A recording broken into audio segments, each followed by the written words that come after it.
నమస్తే friends, welcome to my channel. మరో వీడియోతో మీ ముందుకు వచ్చేసింది మీ చైతు మమ్మ.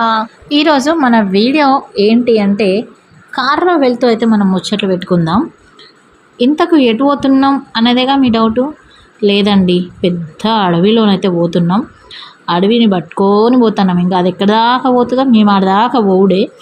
చాలా కష్టాలు పడుకుంటూ మేము అనుకున్న గమ్యానికి అయితే చేరుకున్నాం. దీని గురించి నేను తర్వాత చెప్తాను. ఈరోజు మన వీడియోలో మనం మాట్లాడుకునే మాట అండి ఏంటో దాని గురించి మాట్లాడుకుందాం. ఓకేనా? వచ్చేయండి మరి మన వీడియోలోకి. ఓ మనిషి జీవితానికి కొలమానం ఏంది అంటే, సొంత ఇల్లు, కారు, డబ్బు ఇలాంటివన్నీ ఉన్నంత మాత్రాన గొప్పగా జీవిస్తున్నట్లు అనుకుంటారు కొందరు. కానీ అలా కాదు. వాస్తవానికి మన దగ్గర ఏం ఉన్నాయన్నది కాదు, ఏం ఉండకూడదు అనేదే మనం తెలుసుకోవడమే మెరుగైన జీవితానికి కొలమానం. అంటే జీవితంలో మనం ఎన్నో అనుకుంటాం, అవన్నీ ఉంటేనే సంతృప్తి అయిన జీవితం గడుపుతున్నాము అనుకుంటాం. కానీ అది ఉట్టి అపోహ మాత్రమే.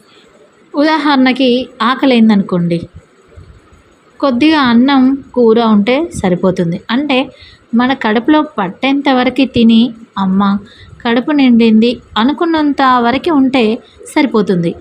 కానీ అన్నం 10 రకాల కూరలు ఇంకా మన కడుపులో నిండిన తర్వాత కూడా మిగిలితే ఎదుట వాళ్ళకు పోతుంది. కాబట్టి ఆ ఉన్నాయన్నీ మేమే తినాలి అని మనం అనుకున్నాం అనుకోండి, అప్పుడు ఏమవుతుంది?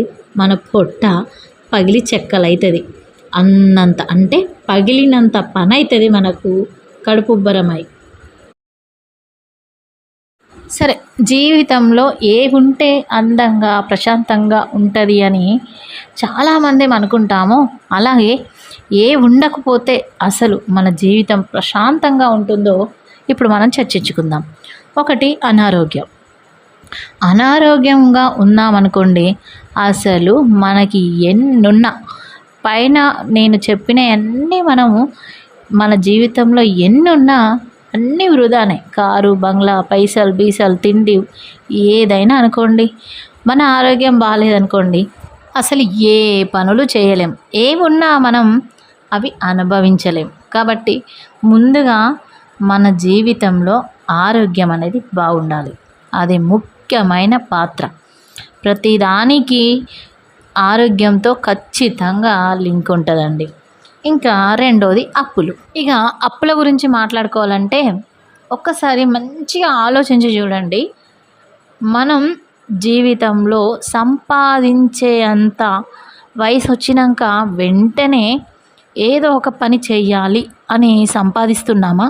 నాకు తెలిసి చాలా మట్టికి అట్లా సంపాదించారు. ఇంకా ముంగట ఇంకా ఉన్నదిలే, ఏదైనా బిజినెస్ గురించి ఆలోచిద్దాం, నాకు ఉద్యోగం రాకపోతుందా, అప్పటి వరకు నేను ప్రయత్నాలు చేస్తూనే ఉంటా. ప్రయత్నించండి, తప్పులేదు. కానీ ప్రయత్నించే వరకు మనం ఖాళీగా ఉండాలి అనుకోవడం మాత్రం ముమ్మాటికి నన్ను అడిగితే తప్పే అంటారు. మన గోల్ ముందున్నది, కానీ మన గోల్కి రీచ్ అవ్వాలంటే మనం ప్రయత్నం ఉండాలి. మరి ప్రయత్నిస్తూనే ఉందామా? ప్రయత్నిస్తూనే ఉంటే మన పైన డిపెండ్ అయిన వాళ్ళు ఎలా బతుకుతారు? మరి వాళ్ళ కోసమన్నా మనం కష్టపడి పని చేయాలి. లేదు అంటే అప్పుల పాలవుతాం. ఇంకా కొంతమంది ఉంటారు, సంపాదిస్తారు, విడిగా ఖర్చులు చేస్తూ ఉంటారు. ఇప్పుడేం ఖర్చులు ఉన్నాయి రే, తర్వాత మన జీతం పెరగదా, లేదు అంటే మన ఆస్తులు రావా, అప్పుడు చూసుకుందాం, ఇప్పుడు ఖర్చు పెట్టుకుందామని కొందరు అనుకుంటారు. ఆ కొందరిలో నేను లేను అని అనను, నేను ఉండొచ్చు, మీరు ఉండొచ్చు. మనం తెలుసుకున్న తర్వాత కూడా నలుగురితో షేర్ చేసుకోకపోవడం అది ఖచ్చితంగా తప్పు అవుతుంది. ఇంకా మూడోది వివాదాలు. కొంతమంది ఉంటుంది చూడండి, అనవసరమైన వాటికి కూడా గొడవలు పెట్టుకుంటూ ఉంటారు. వాళ్ళ మీద వీళ్ళకి, వీళ్ళ మీద వాళ్ళకి చెప్తూనే ఉంటారు. మన జీవితంలో ఎప్పుడు చూసినా గొడవలు పెట్టుకుంటూ ఉంటే ఏం లాభం అంటే ఇంకెప్పుడు మనశ్శాంతిగా ఉంటారు? మీ గురించి తప్ప మీ గురించి కన్నా ఎదుట వాళ్ళ గురించే ఎక్కువగా ఆలోచిస్తున్నారని అర్థం. అక్కడ అది మీలో తప్పు ఉండొచ్చు, ఎదుటోళ్ళలో తప్పు ఉండొచ్చు అండి. ఏదైనా తప్పుని అది తప్పు వరకు మాట్లాడి మాటలతో ముగిస్తే అయిపోతుంది. కానీ ఒకటే గొడవను 100 సార్లు దాన్ని రిపీట్గా చేస్తూ ఒక గొడవను 10 మలుపులుగా తిప్పుకుంటూ ఎక్కడికో సాగదీసుకుంటా జీవితం అంతా సంవత్సరాలు ఆ గొడవను పెట్టుకొని మైండ్లో ఎప్పుడు చూసినా 10 ఏళ్ళ కిందట అట్లయింది, 4 ఏళ్ళ కిందట ఇట్లయింది అని పెట్టుకుంటూ ఉంటారు చూసిండ్రా. వాళ్ళ జీవితంలో ప్రశాంతత ఉండదు. ఎందుకంటే వాళ్ళ జీవితం కంటే ఎక్కువ ఎదుట వాళ్ళ జీవితం గురించి ఆలోచిస్తుంటారు కాబట్టి. ఇంకొకటి పొగరు. నాకేంది, నేనెందుకు తగ్గాలి అన్న పొగరు ఉంటుంది చూడండి. వాళ్ళు కూడా జీవితంలో అస్సలు ప్రశాంతంగా ఉండరు. ఎందుకంటే ఒక మనిషి ప్రశాంతంగా ఉండాలి అంటే మనతో నలుగురు మంచిగా మాట్లాడాలి, మనతో నలుగురు నవ్వుతూ ఉండాలి, మనతో నలుగురు వాళ్ళ విషయాలు కానీ వాళ్ళ కష్టాలు కానీ వాళ్ళ సంతోషాలు కానీ మనతో షేర్ చేసుకోవాలి. మనం కనవడంగానే వాళ్ళ మొహంలో ఒక చిన్న చిరునవ్వు రావాలి. అలాంటి వాళ్ళు మన జీవితంలో ఉంటే మన జీవితం ప్రశాంతంగా ఉంటుంది. ఇక నీకు నిలువెల్ల పొగరుందనుకోండి, నువ్వు ఎదురు పడ్డా కానీ వాళ్ళతో ఏంది మాట్లాడేది, తల మీది వరకు పొగరుంటుంది, మనం మాట్లాడినా చక్కగా మాట్లాడరు మనతో అనుకొని వెళ్ళిపోతూ ఉంటారు.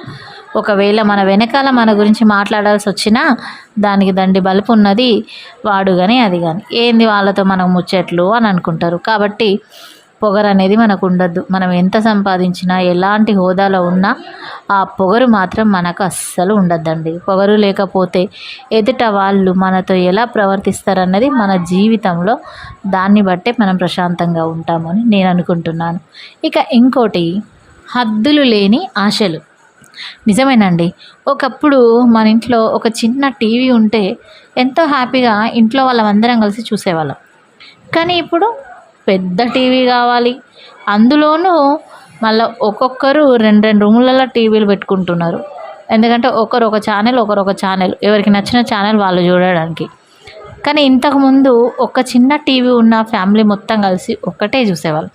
అప్పుడే ఫుల్ హ్యాపీనెస్ ఉండేది. ఇప్పుడు మనకు సంతోషం లేదు. అందుకే ఆశలు హద్దులు దాటితే సంతోషం ఖచ్చితంగా దూరం అవుతుంది.